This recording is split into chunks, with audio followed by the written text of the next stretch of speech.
All right, welcome into another edition of another duly noted podcast. Appreciate everybody for watching and clicking on. And of course, we're going to talk about the Florida game. We want to get the authority on it, and Robbie Andreu will be joining us in a little bit. Max Starks and a surprise guest a little bit later. What was that like recruiting Max Starks? That's a big dude. Yeah, Max was a good one. Yeah. What was his first year here? Was it? It would have been 98, 99? Yeah, it might have been. Right in the late 90s there. Might have been 00, but it might have been 99. Yeah. You might. I think it was because it was our other number one recruiting class in the country. Yep. We had two in 12 years. Right, yeah. So 2000, it was correct. Okay. Yeah, he was an excellent player. Brandon Shell, I think, was on with you earlier. Yeah. Not Brandon. Shannon Snell. Shannon Snell. We had a Brandon up in South Carolina. There was a good player also. But anyway, yeah, Shannon really and lives here in town, I think. Yeah, does a great job. Runs Sonny's restaurant out there. Yeah, he's a pit master. Yeah, that was a different Gator team last night. It wasn't the same group of guys, obviously, that we'd watched all year. It was sort of sad. You know, I started thinking back. I was kidding Noah Brandeis earlier. I said, Noah, you need to tell people back in '97 that you were thinking about opting out because you didn't want to get hurt for your pro career. Noah was a walk-on, by the way, everybody. Yeah. And but he played a lot, and the bowl game, and he said he wanted to opt out, but I talked him back into playing because I told him we needed somebody to hand the ball to Fred Taylor. Yeah. Now, Fred Taylor's the real story because he was the first-round pick, I think number 9 in the whole draft that next year. And he played the whole game, carried the ball 41 times. So Fred Taylor wasn't afraid he was going to get hurt or ruin his career. In fact, he helped it, I would say. Yeah. He may have moved up from a late-round pick to number 9 in the first round. So I don't know. It's you can't really yell and blame the guys that opt out, but in the other side of it, it's tough on the team. It is difficult. Yeah, it is, and obviously they had guys in there that probably would have been playing 5 snaps instead they were playing 50 snaps on the defensive line. They didn't even have enough guys. Technically, they could have opted out of the game. Yeah, I felt bad for Kyle Trask because he had such a wonderful year, and then all of a sudden he's out there and. He threw a couple balls maybe he shouldn't have, but we couldn't catch. Our guys were catching everything up till this game. So it was a tough ending for Kyle, but he had a fantastic career here. One of the best quarterbacks in school history, no question about it. Yeah, that was the saddest part of the game was that Kyle didn't play well. And who knows, some of those routes they might have cut him off or rounded him out, and that's why he threw the pick. One was a deflected pass. I tell you what, I always hated that wide field sideline throw because the ball's in the air so long going sideways. But we've hit the wide field hitches. I like the hitches out there, but that and that DB laid back and got a break on it, and that was. But we got it back to 17-13, and I said, hey, we got a ball game here. See what happens. And our tackling wasn't very good last night, if you watched. But it got out of hand, and it was. It was a sad way to close the season, but I was telling Steve Russell earlier today, maybe you remember we got clobbered by Nebraska. We couldn't tackle those guys either. I thought about that. And the next year we won a national championship, so maybe something good will come out of this. I thought about that, exactly. I remember one time you made us come out and watch tackling practice because you guys weren't tackling very good. Oh, you got to practice it. I mean, you got to practice it against the dummies, I think. And then we did some one-on-one tackling, though, and so forth. And you got to wrap up. Our guys were just diving here and diving there, and it was, but there's been sorry tackling all over the country this year. I don't know why, but maybe it is. People don't practice it. One last question for you, and then we're going to get Robbie Andreu to come on. Everybody's talking about the bowl system and how it's broken because so much emphasis is on just the semifinals and the finals, and more players are opting out. Yeah. Do you have a solution, and do you think it is broken? Yeah, it is because the opt-out thing is very common now everywhere. Yeah. And, you can get mad at the guys that do it or not. It doesn't matter. They're going to keep doing it because it's the thing to do now. I agree with we need a 16-team playoff, not an 8, 16. And that'll help fill up all the bowls, have those guys in there and go play and run it down.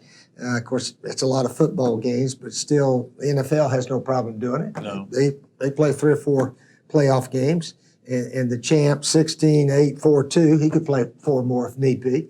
So that'd be a good way to do it, I think. Yeah, and maybe name, image, likeness becomes a factor in terms of getting these players some money for it. All right. Yeah. We appreciate the head ball coach stepping in and talking to us. So we'll switch him out for Robbie right now. And on the other side, I think we had a solid recruiting class, a week or so ago on that Wednesday early signing. We need some more size on defense and so forth. We need to be a little bit bigger, and I think we signed some guys that's going to help us. I really do. That's definitely a problem. All right, Coach. All right, thank good you. to be with you, Pat. All right, thanks, Coach. Thanks so much to our title sponsors, ABC Fine Wine and Spirits and Titan MRI, and to our pick sponsor, Leonardo's of Millhopper. You can find us live on Facebook and YouTube or listen at your leisure on Apple Podcasts, Spotify, and Google Podcasts, or wherever you find all your favorite podcasts. I'm excited to continue this podcast and to have your company on board as a sponsor. If you're interested in being part of the show, email me at patrickdooley54@gmail.com or give me a call, 352-317-3444. All right, now we welcome in Robbie Andreu, of course, who watched the game last night. I assume you watched the whole game. Maybe I did. I watched it all the way through, Pat. I watched more basketball. I had both of them going. I flipped around. I just wanted to see how many young guys played, and it was just everybody played, basically. All these freshmen haven't played, and that's the reason the game got to where it was. It reminded me a little bit of the fourth quarter of the Notre Dame game in '91. Yeah. When Florida had guys in there we never even knew were on the team, but that was because of injury. This was, of course, because of all the opting out. By the way, all Robbie's appearances are going to be brought to you by Ocala Family Dentistry. Call Laura Cartwright, 352-351-4412. And we appreciate them coming on board as a sponsor of Robbie's stuff because, Robbie is a big time guy here. We do have other sponsorships available, especially Facebook Live questions and text message questions. We've got a couple of those we'll get to as well, Robbie. But I would just like to have known going into that night to get ready to watch the game that Dan Mullen wasn't going to take the game seriously. I mean, obviously he wasn't going to do that. And he talked to the announcers before the game. They mentioned that he said it's going to be like a scrimmage probably in the second half. That's what it was. And like the head ball coach said, it was 17-13 at one point there. And they were in the game. And to me, the dumb coaching decision of the night was trying to kick a 58-yard field goal, which gave great field position, then another touchdown at the end of the half. I mean, I just didn't think that was real smart. I didn't think anybody coached very well last night, and that includes everybody, offensive line. And I tell you who I was really disappointed in last night, and maybe this is something I have not been seeing, Robbie, and they rushed for, I can't remember what the final 400 and something yards. No, I'm talking about Florida? Florida actually rushed for like 180 yards, but a lot of it was mop-up yardage. But I finally have figured this out. What Florida does, their running backs, is they run into the line. And then it's like they're one of those Roombas. And they just stop. And they don't go anywhere. They just don't see many holes, though. That's the problem. Well, but even though there were a few last night. You got to find them. Yeah. Sometimes you got to find holes. Yeah.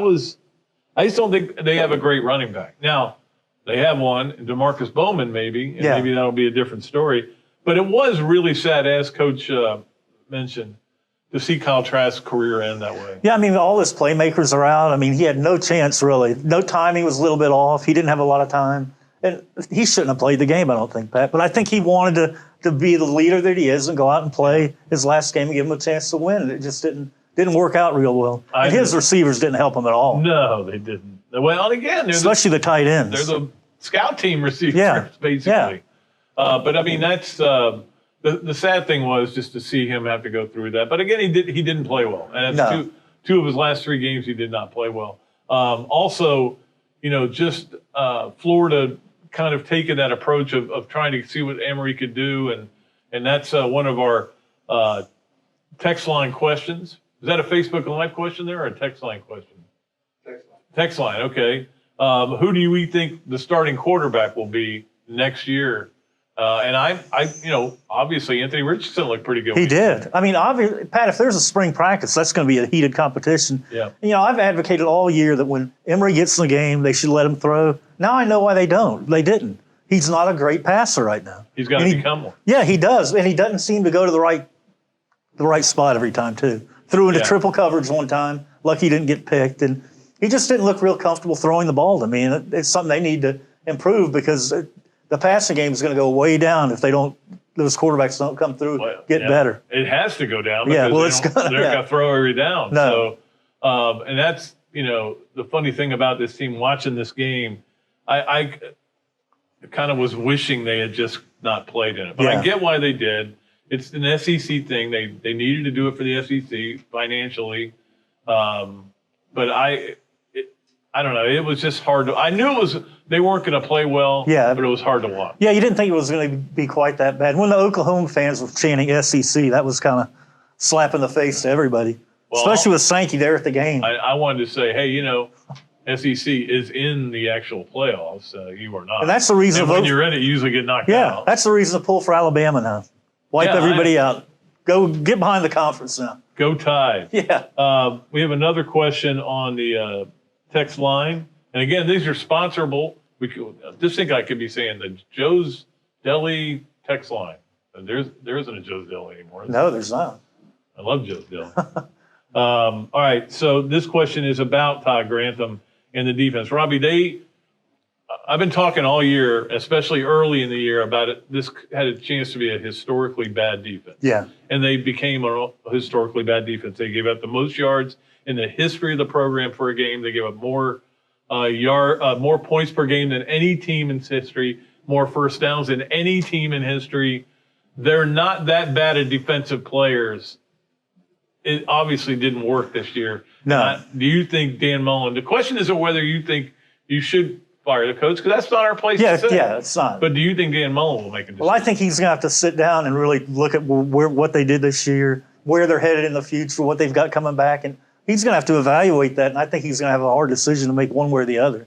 So I think he is going to sit down, and they're going to talk it out and say, what happened this year, and how do we get better, or move on with somebody else. Yeah, it's I think Grantham got too predictable at times, Pat. Like the one throw down, you knew they were going to blitz. Oklahoma knew they threw a screen pass for a touchdown. Yeah. Too easy. And they had a draw play for long, third and long. A third and 11, a draw play. It always seems to work against Florida. I don't know why this defense got so bad.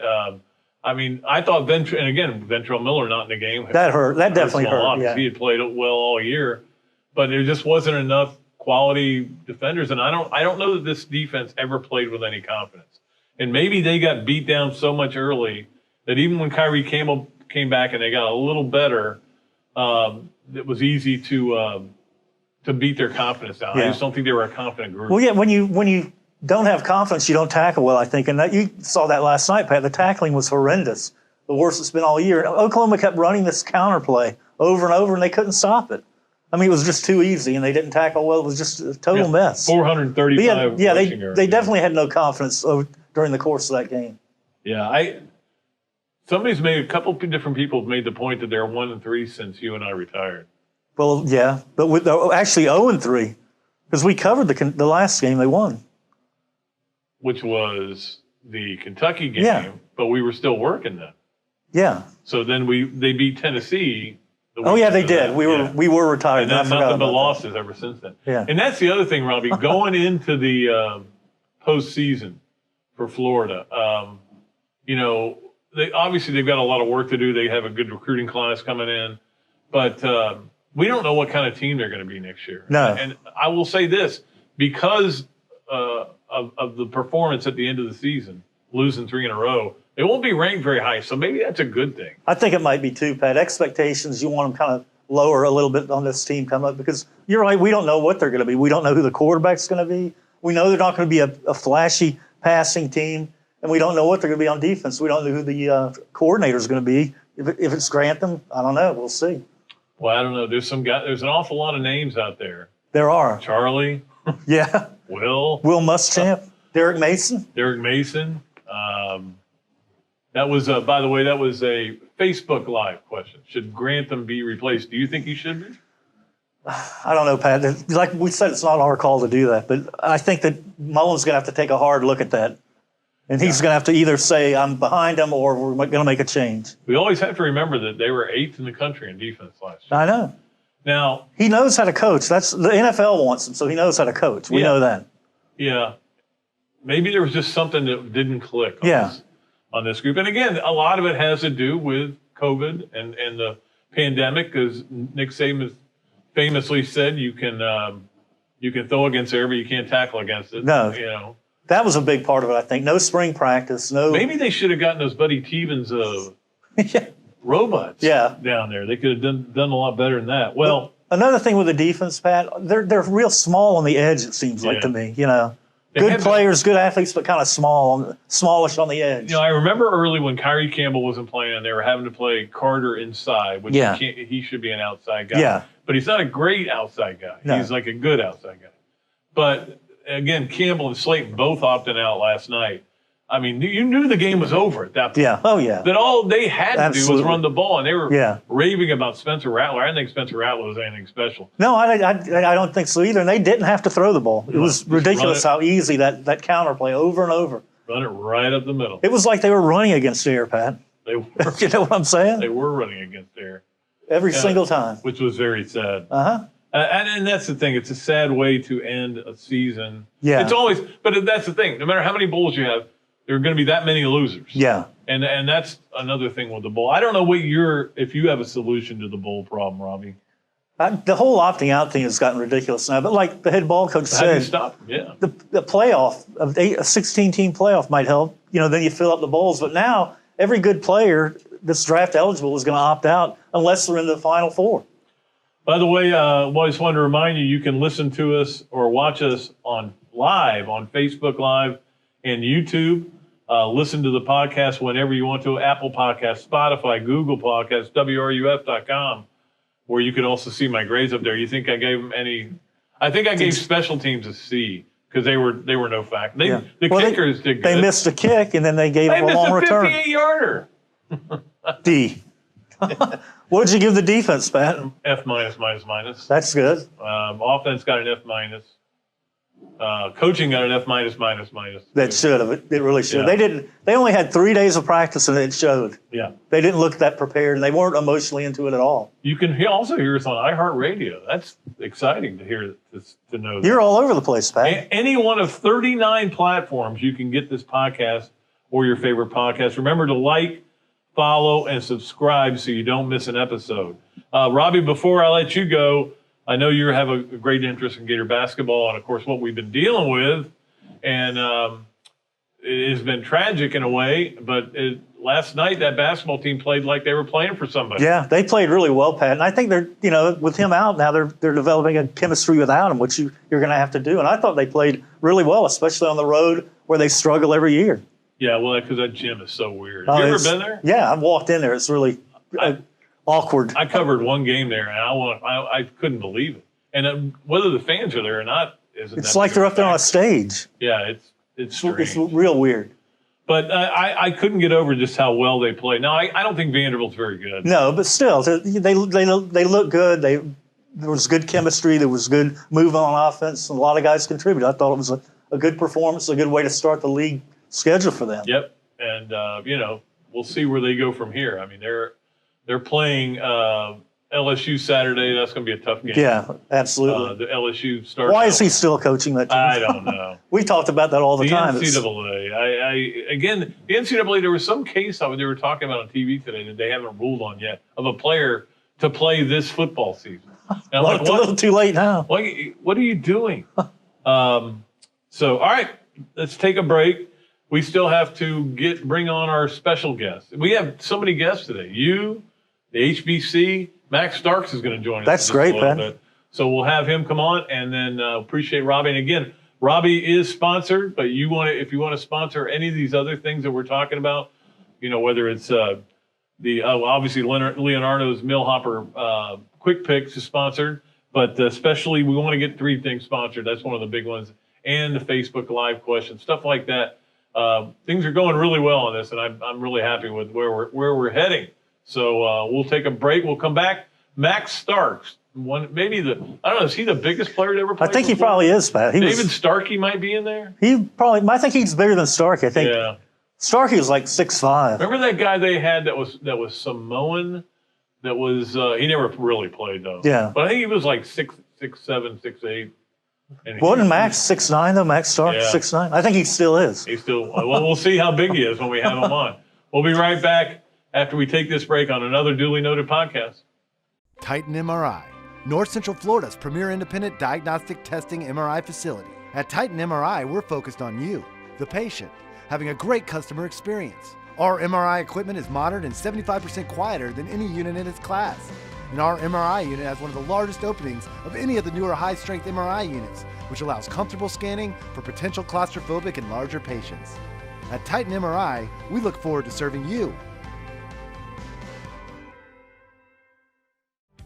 Thanks so much to our title sponsors, ABC Fine Wine and Spirits and Titan MRI, and to our pick sponsor, Leonardo's of Millhopper. You can find us live on Facebook and YouTube or listen at your leisure on Apple Podcasts, Spotify, and Google Podcasts, or wherever you find all your favorite podcasts. I'm excited to continue this podcast and to have your company on board as a sponsor.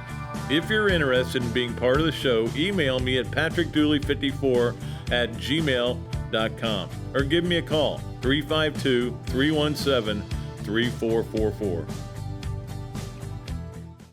All right, welcome back to another duly noted podcast, and it's a great pleasure to get to our next guest. Don't forget, by the way, we still have a couple of sponsorship opportunities available if you want to get involved. The numbers are going through the roof, so we'd love to get more people involved in the advertising of this as well. And Max Starks is endorsing another duly noted podcast, aren't you, Max? Oh, yeah. Yep. Starks Inc. Yeah, I mean, I didn't think about how you and Tony Starks have the same last name. Yeah, Iron Man is my cousin, and he just didn't leave any of his tech when he left us behind. So I'm just still looking for it, hoping the will get read eventually. Of course, Max was a great player at Florida and 10 years in the NFL. And now you've kind of delved into a little bit of broadcasting, doing a heck of a job. What I've heard of it, what's been that been like for you? It's been great. It's been a transition. I mean, when I started, of course, when you go to a school like the University of Florida, you're put in the public eye. Early on, especially the Spurrier years, it's been one of those that you're used to speaking to the public. You're used to speaking to media, and because I had a teaching background, I want to teach people. It just made for a natural fit. So what I started at Florida transitioned to when I went to Pittsburgh, and then I had a show in Pittsburgh for a number of years. I hosted our Steelers TV show a couple of times. And so it really got my mind going as far as what could be in the broadcasting world. I mean, I love football. I love being around the game. And from there, it's really spawned me to have the opportunity to work for SiriusXM, to work for Stadium Network, and then a handful of the others. I've done work for NFL Network and ESPN. And I enjoy it. I enjoy the conversation. I enjoy the debate aspects of it. And I think that lends itself to things that I learned and picked up along the way. I did speech and debate in high school, and then I sat in student government in various capacities while I was attending Florida. And so all those things kind of mixing together for me kind of made for a great opportunity at the next level once I decided to retire. Yeah, it was an interesting story. I told it on your show that the first time I interviewed you, you said that you went to Florida State and visited, but the classrooms were better at Florida, and that's why you wanted to come to Florida. I'm like, whoa, wait a minute. Nobody ever talks about the classroom size. You're dedicated to both professions, really. Yeah, I mean, one of the biggest things is, like, for me, because when I even came to Florida, right, it wasn't on an official visit. I came down there unofficially. I picked, I think, a Tuesday. My mom took me out of school. We drove down that day and just arranged with the athletic department, arranged with the OSL, Office of Student Life, to meet with the deans and to meet with what my potential guidance counselors would be, just to have those conversations. And then they took me on a tour of the school. and we kind of looked at various areas that I was interested in, and I was actually really, really impressed. And so that was one of the things that when I went to Florida State, I did that visit. I mean, it was all about Bobby Bowden and the football facilities. Then when I asked to see the classrooms, they showed me a classroom. I was like, this is what you're wanting. And at the time I wanted to be pre-med. Sorry about that. And what was funny was they're like, oh yeah, if you do the pre-med path, you would do 2 years here. And then your other 2 years would be with Shands at UF. We have a partnership because they don't have a medical school, right? At the time. And so I was like, so I'd have to go to Florida regardless if I wanted to go pre-med path. They're like, yeah. I was like, okay, noted. Made my decision a lot easier when it came to that. And, and I really enjoyed my unofficial visit because it wasn't all the pomp and circumstance. It was just getting down to what mattered most to me, right? I wanted to see the sports facility because obviously if I'm coming on an athletic scholarship, but what is my quality of life? What is my educational process going to be beyond that? And it was a very easy one. I mean, it came down really to Florida, Notre Dame, USC, and Michigan. And then I went on an official to Florida State and Georgia, but they weren't as high up on my list. What was it like, though, to play for Coach Spurrier, who, well, we've all got a million stories about him, but I mean, it must have been kind of fun in a way, but also he could be tough on you as well. Yeah, no, it was the tough love aspect. I mean, that's what drew me to it. And then Coach Spurrier, as we know, is so polarizing, right? You either love him or you hate him. You never really end up in the middle with Coach Spurrier. And I loved him for that because he was unabashedly himself. He gave you his raw emotion, but he also gave you honesty and accountability. And one of the best stories I can give was I'll never forget Coach Collins, who was recruiting me, the linebackers, Coach Jamie Collins. Coach Collins comes to my basketball practice in the winter, and he brings Coach Spurrier with him, and they're sitting in the gym. All my friends and my teammates are all going crazy. Even my head basketball coach is like losing his mind that Coach Spurrier is in our tiny little gym, and he's watching us practice for the winter tournament. And he's sitting up there on the top of the rafters in the back in the center court, and we're going through practice. And I'll never forget my buddies just razzing me the whole time. And so we had this thing at the end of practice, obviously, running suicides. You had to shoot free throws for it. And so I hit my first 2 free throws. And then at the end, they always pick one person to shoot a 3 that can wipe out whatever everybody else has missed. So they picked me to shoot a free throw from the 3-point line. And so I'm sitting there, I'm concentrating. I'm like, okay, just got to put a little bit more on it. Okay. And then now by this time, Coach Spurrier's now got in my head, right? I'm like, dude, Coach Spurrier's watching me. If I miss this, I'm going to be just, dejected. And so I get up, I go and I shoot the shot, and it hits the back of the rim, the front of the rim, and then falls off the side. I'm like, oh, God. So now we have to run like 6 suicides. Then after practice, my basketball coach comes and said, hey, Coach Spurrier's down in the AD's office. Can you go down there and meet with him? I'm like, yeah, okay, yeah, sure. I mean, that's why he came, right? And so I walk in there. Coach Spurrier's sitting in the AD's chair. We're in his office.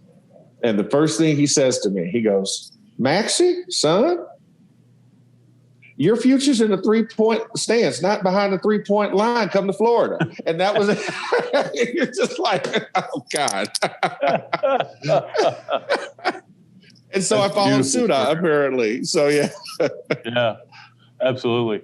By the way, we want you to feel, because you're so far out there in Arizona, we want you to feel at home. So we brought on a special guest here, your teammate, Shannon Snell, joining us now, and he may or may not cook us up something from the pitmaster.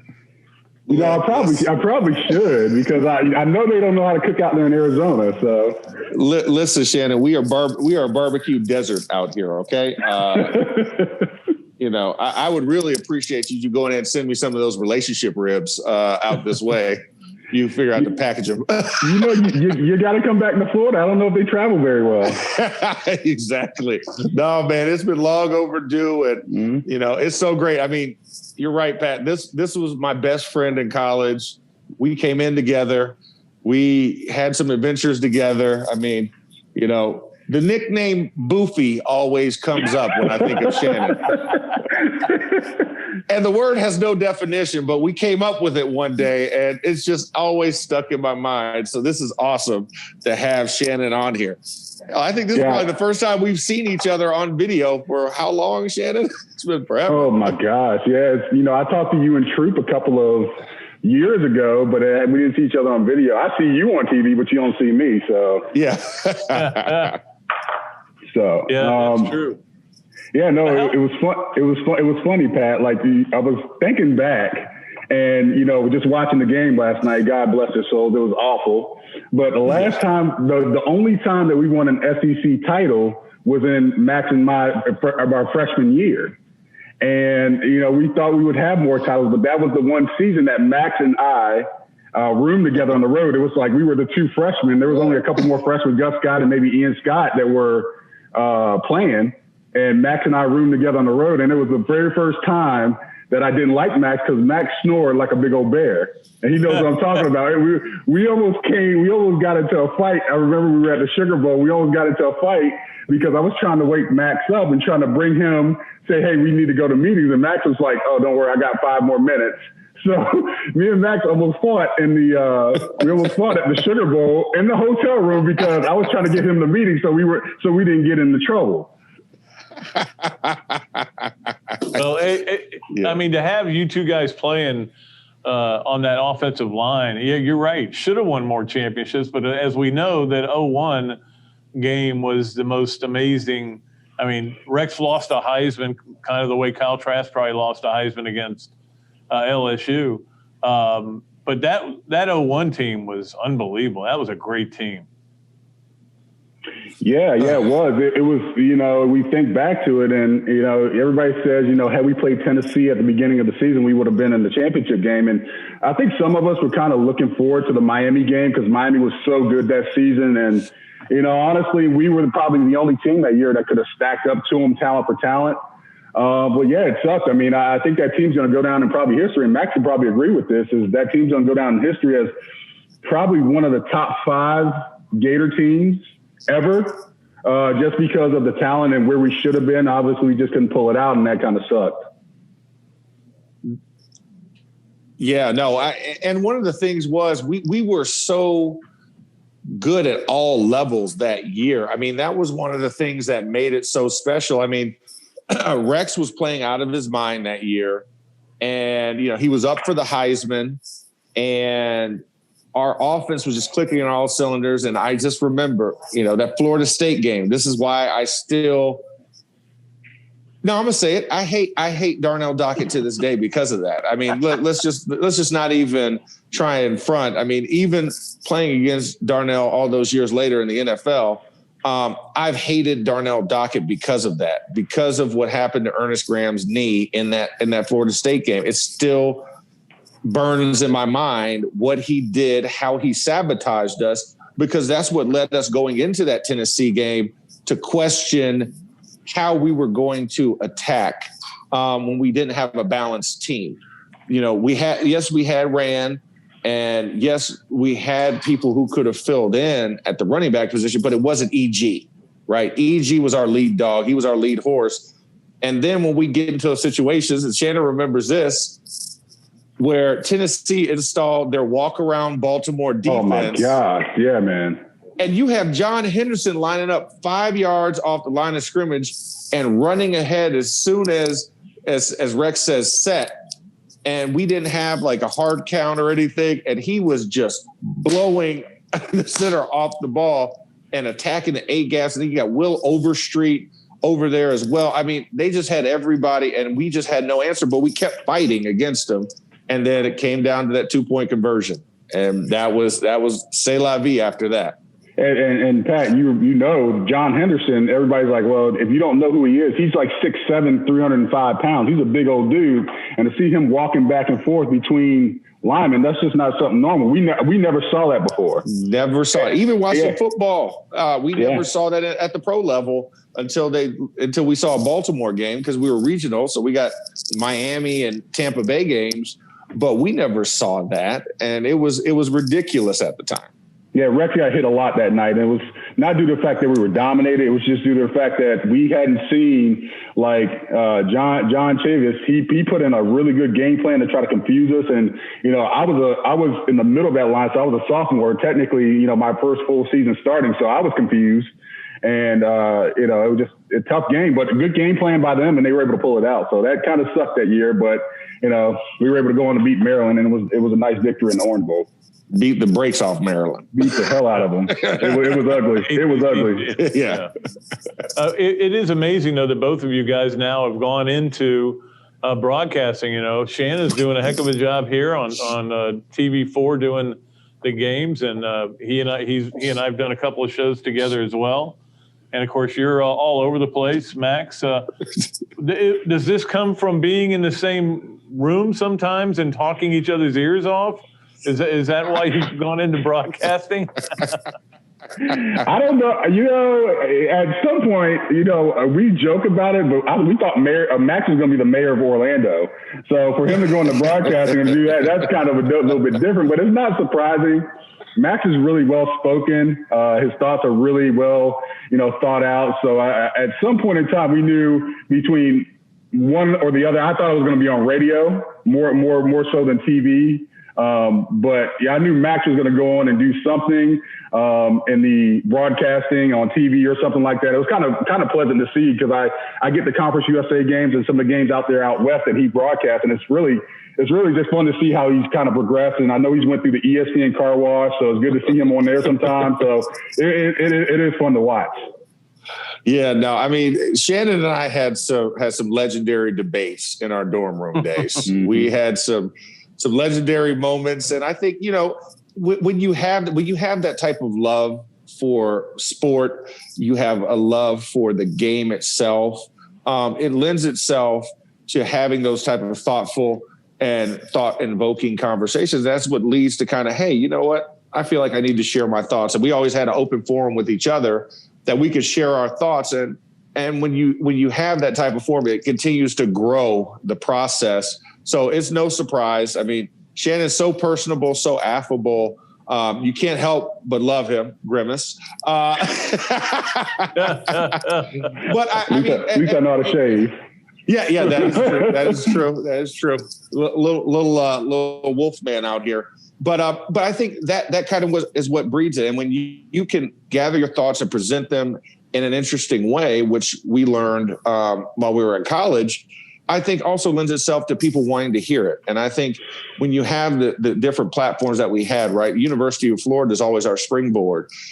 It gave us the opportunity to, A, be noticed on a national scale and have that visibility, but then B, our success on the field during our time there lends it to people wanting to ask our opinions. And after a while, you're like, I could do this, right? It gives you that confidence to go out there and speak your mind and see where the chips may fall. And that's one thing, you know, about both of us. We're never hesitant about taking criticism, right? I mean, I'll never forget our first game, Shannon. You remember the Ball State game? My gosh. You remember that meeting where Coach Spurrier had stopped the film? Listen, Pat, I wasn't one of those guys when I came out of high school. Max is the same way. We were always used to being successful, and you know, our coaches never came at us, and especially the way Coach Spurrier used to go at even some of his top players. And, you know, I remember the first game we played Ball State, right? And there was a guy, you know, it was Ball State. Ball State wasn't supposed to have great players. I went into the game kind of confident that we were going to just kind of run over them. And they had this guy that was this defensive tackle that was amazing. And, you know, and whenever you're in film room, you always want coach to fast forward past the plays that you didn't do so well on. You were hoping like the film didn't catch it.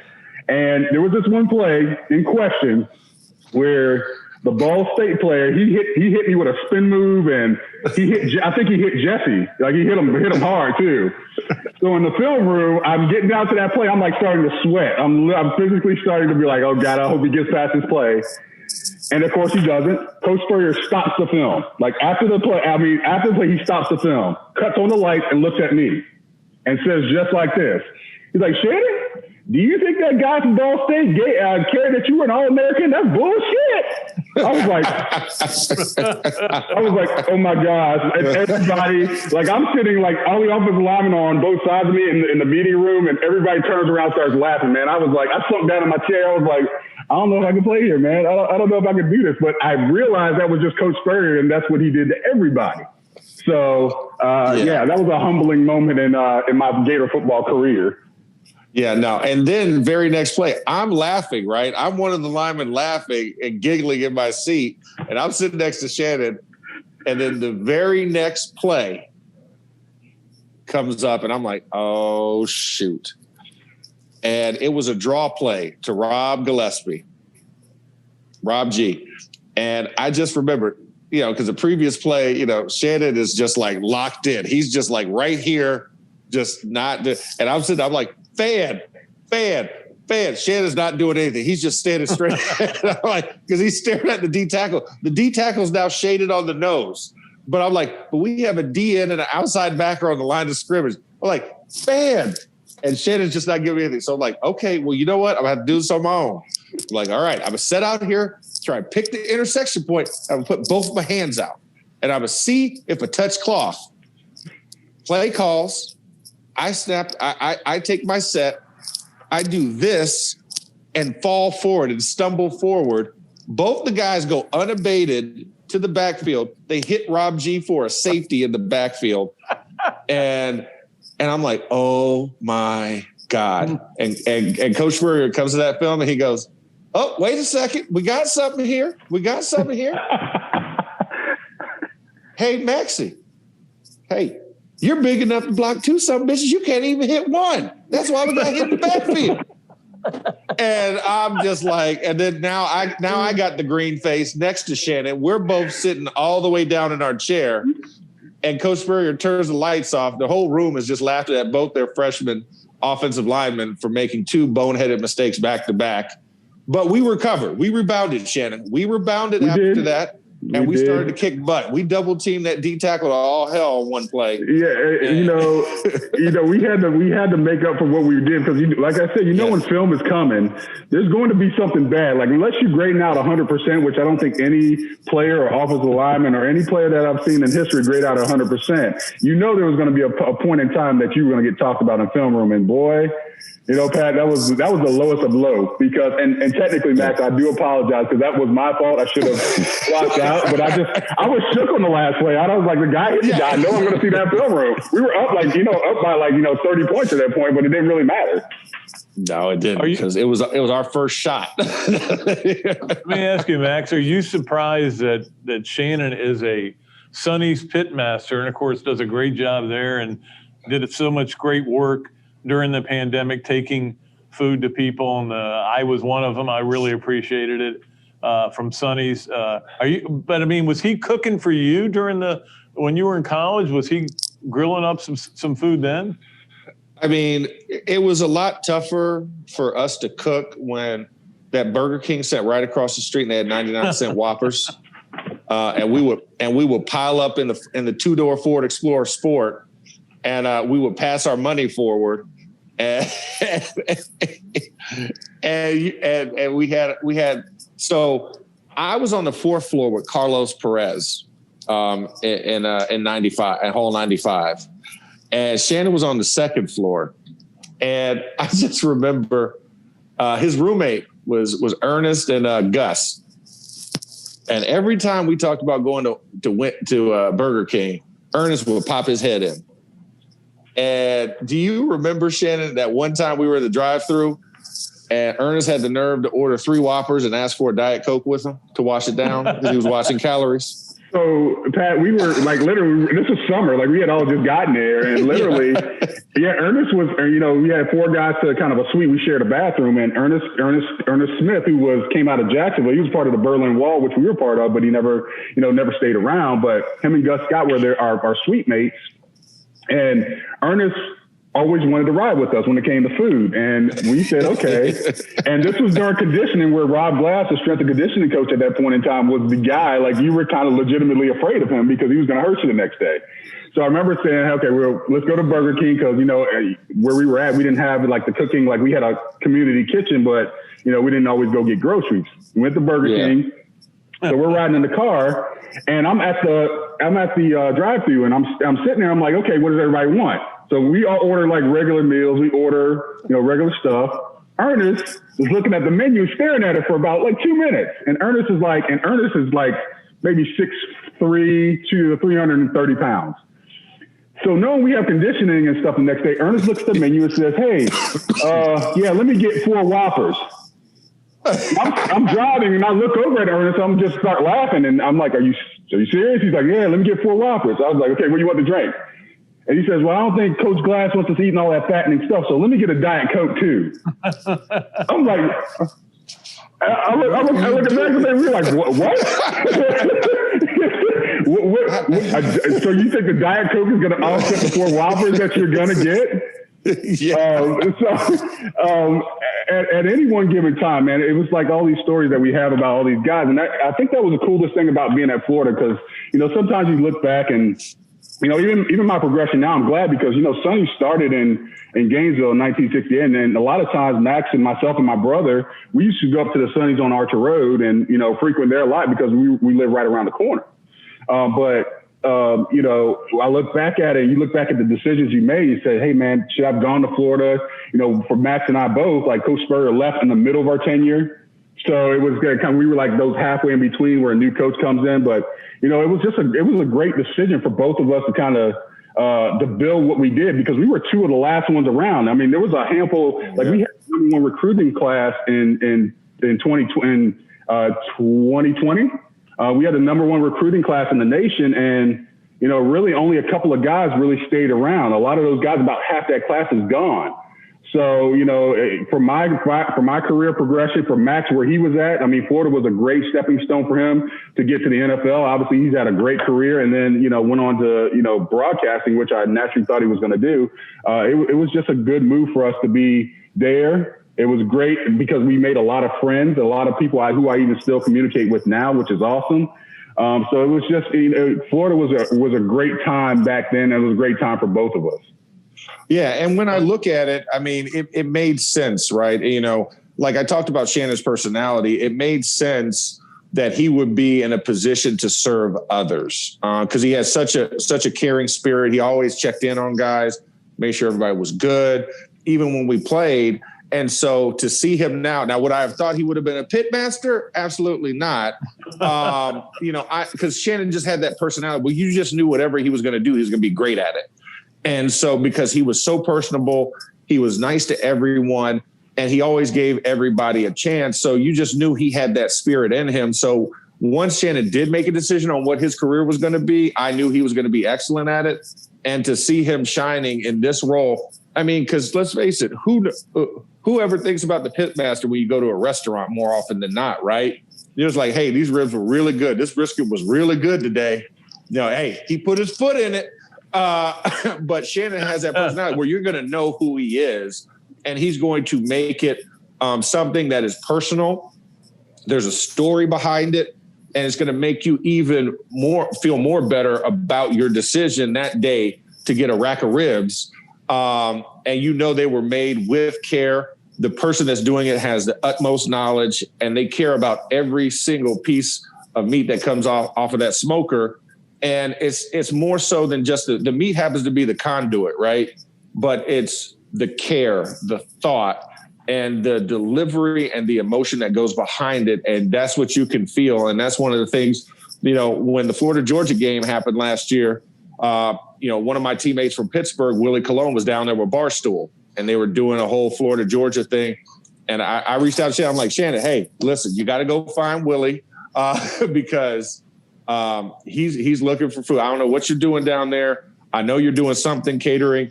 And because, I felt that connection, like to try and link those two guys, because I knew that, Willie loves food and cares about food, but I knew Shannon is that shepherd of excellent food. So I was like, you got to find him somehow in some way. But that's the first thought that came in my mind. I'm like, Shannon is the perfect person to be, quote unquote, the sommelier of sauce and of smoke. Is that like French? Like you speaking French there? What is yeah, it? I did. I threw a little French in there. You know. There's a compliment though. Even though we can't speak the language, it sounds cool. Yeah, it does. I mean, I can't even spell it, so you might have to send that over to me. I don't. All right, guys, we appreciate your time so much. Appreciate you getting up, Max. And the bad part for Max now is he didn't have any Sunnies out there, right? So he's not going to be able to go get some barbecue, but I can. So when I'm done here, I'm going to go to Sunnies as I always do. And good move, Pat. That's smart. enjoy some barbecue. But hey, thanks so much, guys. You were so much fun to cover, and it's great to have you both on. That's a lot of beef on that screen right there. I can tell you that. There is. And we're not talking about the brisket, so. Yeah. Thanks, guys. No. Thank you, Pat. All right, Appreciate it, buddy. Thanks, Pat. Appreciate it. All right, we'll take a break. When we come back, of course, what have we not done? We have not done the picks, the Leonardo's Millhopper picks, and we will do that. And also, we have to do three things. So there's two huge factors in this show, two of the biggest things that happen in this show we haven't even got to yet. So I think. Anyway, we'll be right back after we take this break on another Duly Noted podcast. Thanks so much to our title sponsors, ABC Fine Wine and Spirits and Titan MRI, and to our pick sponsor, Leonardo's of Millhopper.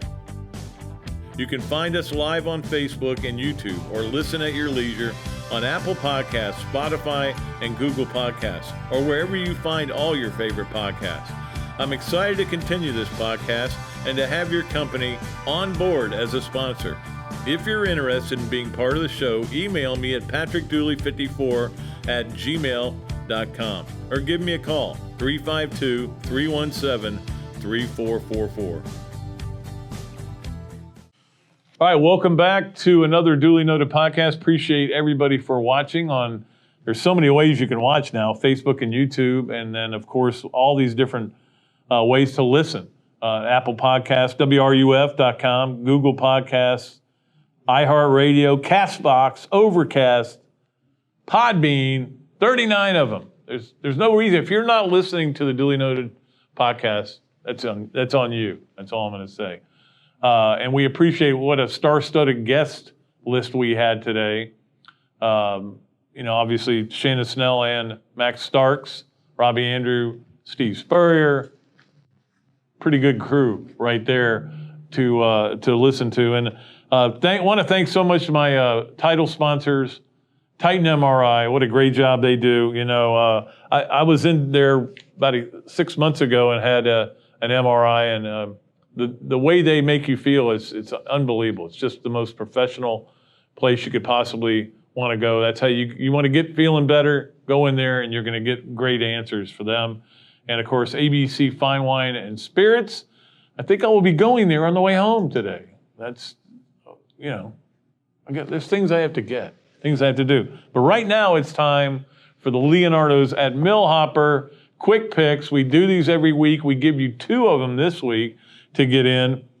Some of you, there's only one guy who has a perfect record going into this college football playoff games. But for the Friday contest, which is different than the Monday contest, here are the games. You ready? Calm down.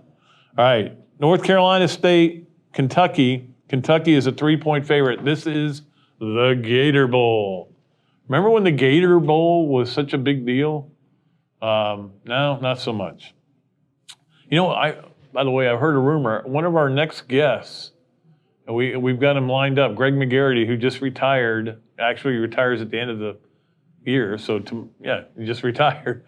I think I've heard rumors that he may end up being the new head of the Gator Bowl. Rick Catlett has been there forever, a good friend of ours. In fact, we may get Rick to come on the show one day. Such a good friend as well. Okay, you're NC State, Kentucky. With Kentucky, you have to give 3 points. Jump on NC State, I'm telling you. The NC State will win that game. Kentucky can't score with them. Jump on that. I'm giving you a free one. Just kind of like I did with the Florida game. When the line went from -3 Florida they were 3-point favorites. By the time the game started, they were 7-point underdogs. That was free money for people. The other games, Ole Miss, Indiana. Indiana is a 7-point favorite. That game might be a lot of fun to watch. Again, I think the SEC needs a win there because obviously Ole Miss is without a starting quarterback. Indiana's without a starting quarterback, but Ole Miss is pretty good offensively, as we know. That, of course, the Outback Bowl. Now we're going to switch up a little bit. Florida LSU basketball. I'm not even giving you a spread. It's a home game for Florida. You just saw the way they played. If you saw the way LSU played Tuesday, I believe it was, they were ridiculously good, but they were at home then. Again, we don't know why the guy is still coaching, but he is coaching, and he will be here on Saturday. We'll see what happens in that game, but I'm interested in seeing how the Gators play against a better opponent than they did the first game. But to me, I'm making the odds. It's a pick'em. And that's not the only pick'em. We have another one, and that is Dallas and the Giants. Pick'em game. Big game, of course, in the NFC least. And looking forward to watching a little bit of NFL. There's not a ton of big games to watch, but there's enough to watch over the weekend as well. What a glorious day today will be with you got the Peach Bowl, and then you got all these other games, and obviously the semifinals. And I don't think they're going to be great games, but we'll see. And we picked those already last week. All right, so that is the Leonardo's and Millhopper Quick Picks Part 2. You get 2 chances to be a winner. And again, what we've done is we put together a big group of prizes. There's Gator shirts in there. There is a Mark's $100 gift certificate in there, Mark's Prime, and we appreciate them. And some other stuff in there. There's a lot of great stuff. A U.S. Open hat from this year, and all that will go to the winner. I've kind of decided that this year we were going to wait till after the Super Bowl to declare a winner. I think I'll do one earlier and then have a totally separate Super Bowl contest. How about that? Because I'm a giving person. And right now I'm ready to give you 3 things. 3 things we need to get sponsored. 3 things is a staple. It was a staple in my old podcast. It's a staple of the new podcast. And I've had a lot of people talk about it and not quite pull the trigger. Maybe they will pull the trigger, but I'm hoping to get 3 things sponsored. And so here are the 3 things. Number 1, Gators. Anybody invites you to come to Arlington, Texas and play in Jerry World, tell them no. Don't go back there. Think about what's happened there. You played Michigan, lost 33-17, really weren't in the game. All your points came basically on interceptions. It was the season opener. Turned out your offensive line wasn't any good after all. You thought it was supposed to be good, it wasn't any good. You had that. You played Michigan in basketball there. Now, Florida did that year beat Florida Gulf Coast in the Sweet 16, which was a good win for Florida because you didn't want Florida Gulf Coast to feel any better about themselves, right? I know Gator fans that were beside themselves with anxiety for that game. So that was a good thing that did happen there. And then they played Michigan. It was like watching college kids play against pro kids. Michigan destroyed Florida when Florida was never in the game with a chance to go to the Final Four. Still like that team a lot, but that happened there. Went there for the Final Four the next year. What happened? Just played probably the worst game you'd played in a long time. You had won 30 straight games before losing that game to end the season. Guys were sick, guys were tired. You could tell they were worn out from the pressure and worn out from getting to the Final Four. I felt bad for them. That team has no shame. In fact, what's one of my favorite teams in the world. In fact, I think next week we're going to have Patrick Young on from that team. How about that? But the point being, that happened there. The Michigan debacle happened in football there. This just happened on Wednesday night, which was as embarrassing as Gator fans have been in a long time.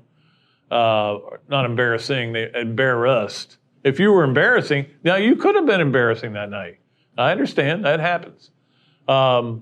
Look, it's just nothing ever good ever happens there. It's not a good place, so don't go there anymore. Go to You'd been better off in the Outback Bowl. Florida would have been better off. And I know that goes back to what Robbie and I were talking about earlier with this football team and this football coach, is that I think they were kind of pressured into playing this game, but they probably just should have opted out. But okay, if you're going to play it, then try to win it, and don't make it a glorified scrimmage. And this has been a rough year for Dan Mullen in the public's eyes and in the Gator Nation's eyes. They're not sure what they have here. They thought they were really sure what they had. And this guy's another Spurrier. He's another Urban. Now he lost 4 games. That's not good. That's not good at all. And the way they lost that LSU game is never going to go away, and the way they lost their last game is certainly never going to go away. I can tell you a lot about the Fiesta Bowl from 1995 team, which was undefeated. I can tell you a lot about that game still to this day. And I'll probably be able to tell you a lot about this one for a long time. Finally, number 3, we talked about this. Oh, actually, that was number 1. So this is number 2. I've talked way too long on number 1. We're giving you an extra long, as the start of the new year, an extra long, another duly noted podcast. Number 2, the NIL. I always get this name, image, and likeness, not name, likeness, and image. Or maybe it is, either way. I think I get them confused because National Letter of Intent, name, image, and likeness, which pretty soon will be tied into each other. This has got to be the way that we can solve the bowl problem. I think there is a bowl problem right now. I love the bowls, and I watch every bowl game. I don't think there are too many bowls. Bowls are here to raise money for the communities and give them something in their community that's exciting for the players and for coaches to get ready for the following year. The bowl games they serve a purpose, but we've gotten to a point now with too much opting out, too many guys not wanting to play, and when you see a coach like Dan Mullen treat a game, a New Year's Six game, like it was a glorified practice, there's stuff that needs to get done. We need to get better at what we're doing with the bowl system, and I think one way would be through the name, image, and likeness.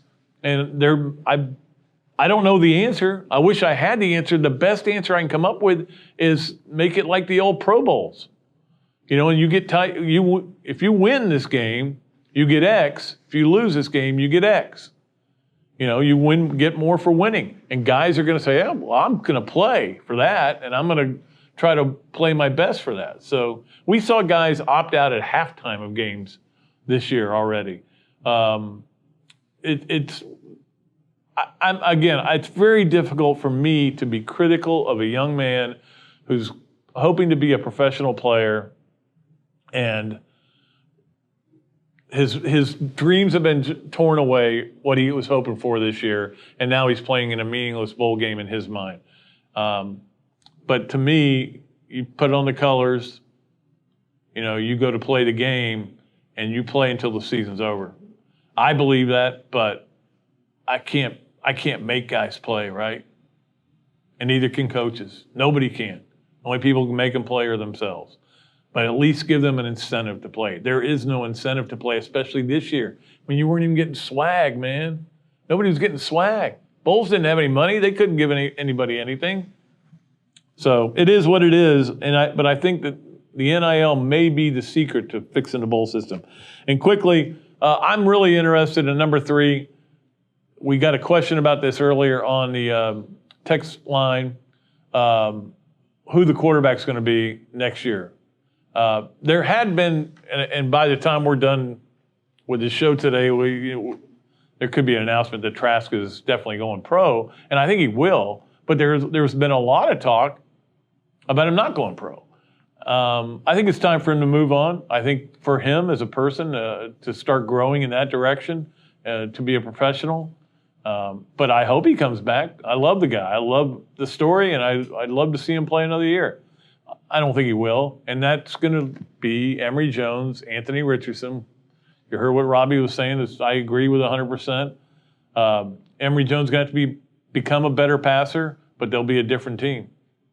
A lot different team. All right. Is that everything? Did we get did we do enough today, you think? We've done so much, and appreciate Evan for putting all this together, and for our great guests. What great guests we had. Steve Spurrier, Robbie Andreu. And again, Robbie Andreu is sponsored now, so we're going to have him on every once in a while. If you need to reach me, and Shannon Snell and Max Starks. That was a pretty star-studded lineup. I was the only thing that was wrong here. I'm the only one stumbling over my words. If you need to reach me, if you want to get involved in the show, another duly noted podcast, which we're doing really well. We continue to get things going in the right direction. Numbers are looking good. Just give me a call, 352-317-3444. No big whoop. If call me, I'd be happy to talk to you about it. We've got a rate card, but we also can do some other things as well. I think I'm talked out. I think that's all we've got for you today. But thanks, everybody, for watching or listening, either way. And we appreciate you. We'll be back Monday with a brand new show. I'm pretty sure Peter Burns is going to join us on Monday from the SEC Network. We've got some other guests that we're lining up, and looking forward to them. Until next time, I am Pat Dooley. I am deep, I'm way back, and I'm out of here.